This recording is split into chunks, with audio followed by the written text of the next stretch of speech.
আচ্ছা, আজকে আমরা স্কুলে আসার সময় কে কে সালাম দিয়ে এসেছি বাসায় আব্বু আম্মুকে? কে কে সালাম দিয়েছি? তোমরা দাও নাই, তাই না? কি সালাম দিতে হয়?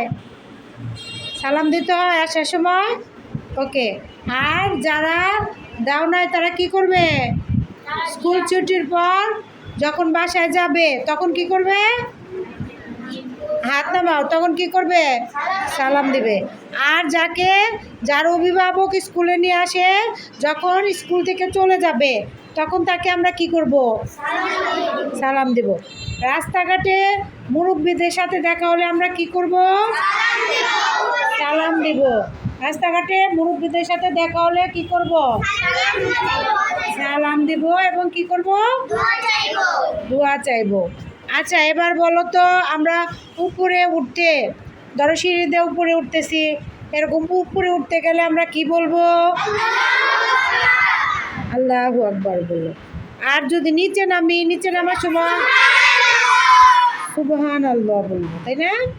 তারপরে যখন আমরা রাস্তা দিয়ে হাঁটবো বা সমতল ভূমিতে,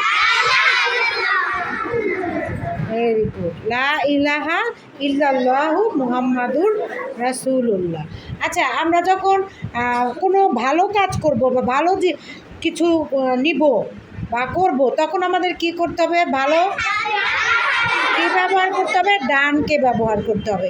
যেমন আমরা যখন ইউনিফর্ম পরবো তখন কি করব? ডান হাত আগে দিব, তাই না? আগে পরবো। তারপরে যদি কোনো কিছু নেই আমরা, তাহলে কোন হাত দিয়ে নিব? ডান হাত দিয়ে নিব, তাই না? আচ্ছা, আর মানে মন্দ কাজের ক্ষেত্রে আমরা কি করব? বাম ব্যবহার করব।